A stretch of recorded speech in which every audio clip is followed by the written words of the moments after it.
Okay, today I'm going to show you how to add values to your cells on Google Spreadsheets so that you can make everything very adjusted and specific to each party, but you're not having to recreate everything every time and fill everything in. So if you are not familiar with how to use Google Spreadsheets, this should be very exciting for you. And if you are, but you don't know how to do this, then this should be really exciting for you because it's just one more thing you know how to do. So this is considered, as you can see by the name, my master virtual party tracker. And I always use this to create my host trackers. I'm always going to go here to File, make a copy, and then I put the host name here. And as you can see with this one, then I fill in the information, and as I fill in the date, the start date of her party, this is the first day that I'm going to kick off, then this date and all of these dates here adjust automatically according to this date so that everything happens whenever I want it to. So here's how I made that happen.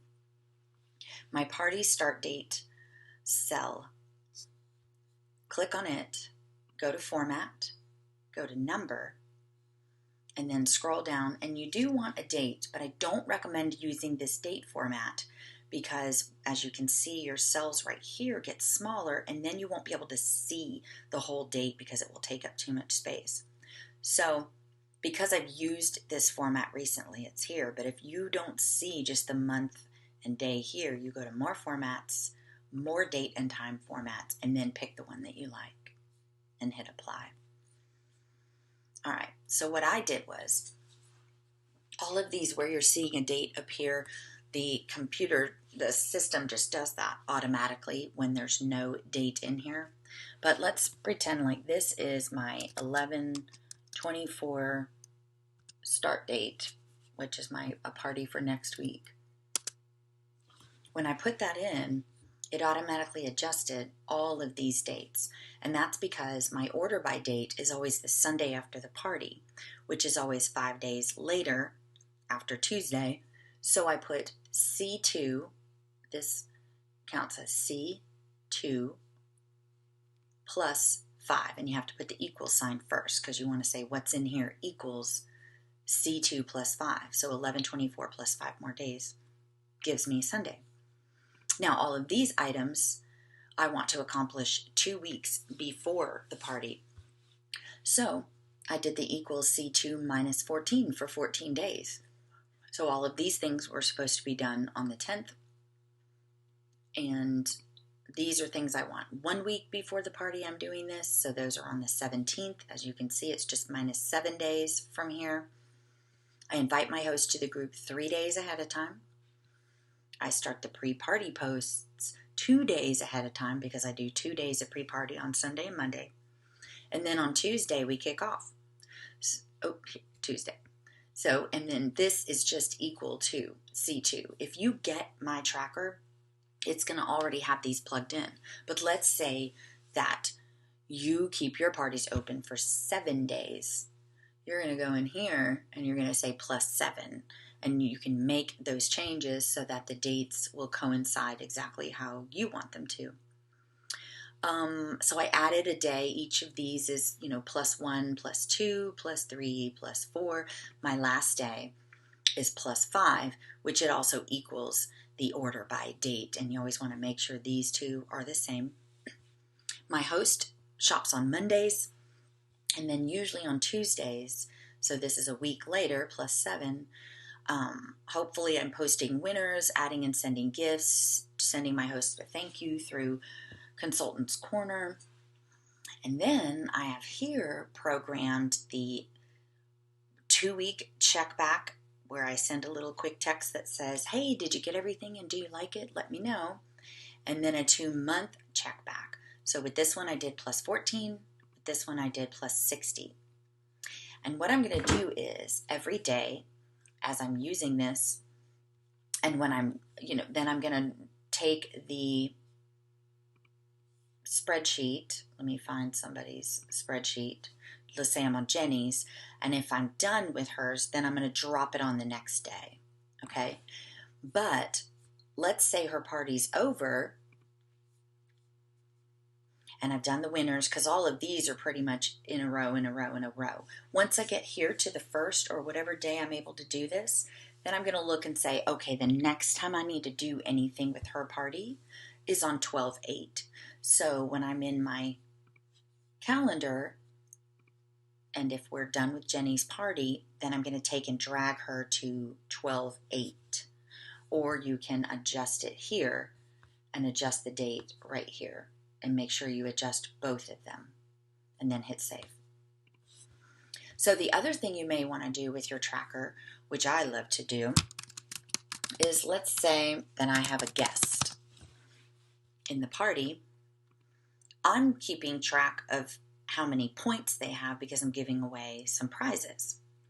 So I have this programmed where if she buys, we'll say $89, as you can see, it appears over here because this cell right here equals the sum of all of these cells.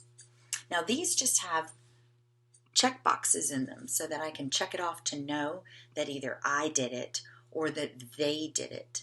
And what I did was I assigned a point value to certain boxes. So this booked a party one has a 100 point value. Watch what happens over here when I click it. Now, how did I do that? I'm going to show you. And these don't have a point value because it's something that I do and I'm just checking it off so I know I've done it. You're going to select this cell. Oh, hang on. I did that. Select the cell and grab all of these cells. All right, so now we have all of them. And then we're going to go up here to data and data validation. Now, as you can see, I checked this box that says use these custom cells, but this is what it's going to look like for you if yours is blank. You're going to check the box that says use custom cells, and you're going to decide what its point value is for that, for doing that task. Mine is 100 points. If it's unchecked, they get 0, and I save it. So if you get my spreadsheet, you're going to go in and you're going to see that it's 100, but let's say you only give 50 points or you give more points or less, you can just go in, select them all, data validation, it'll already open like this, and you can just backspace this out and change it to be whatever number you want. Now I do the same thing for posted in party. This is a 15 point valuation. And of course I did the whole row. My bonus points are always the same amount, Facebook page, game winner. And then these over here do not have a point value assigned, just like these, because these are something that I'm marking off if they fill out something on my drawing form. But as you can see, the more active the person is, and if I keep up with this during the party, then I always have a running total of all of my people. And you might even choose to do every couple days a leaderboard post that says, you know, first through third place of point values. And if you've got some people that are really competitive in the party, they're going to really step up and maybe do some stuff. So I think, you know, it's a fun idea. So that's how you're going to change those if you don't like it or if you already have an existing spreadsheet and want to add that option. The other thing that I did was creating these checkboxes.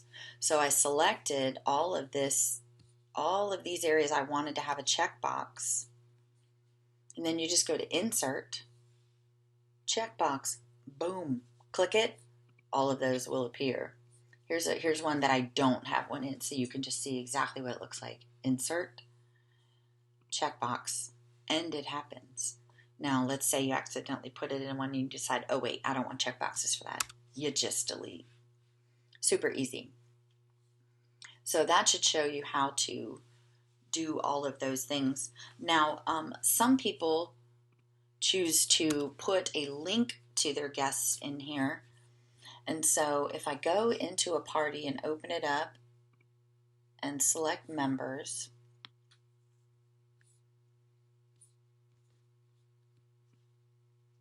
and then I take a person's name and I highlight it. Let me bring this over so you can see what I did. Here's a party. So I took this person's name and I highlighted it, and then hit Control C. That's on my other screen, so I'm gonna get that out of the way. And then I go here and Control V and paste. Now, here's what's gonna happen. Watch this. Let me get out of there. When I click on hers, I can go straight to her profile on Facebook. Oh, that is so cute.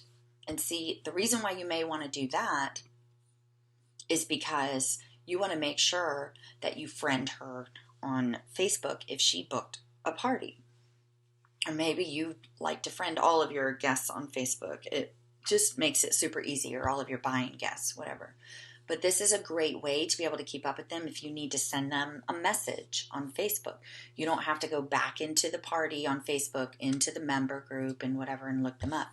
You can just go right here and boom, send them a message. So I think that's a really great feature too, and I'll be using that. So anyway, that is how you're going to do all of these, assign all of these values to these. And if you have any questions, be sure and let me know.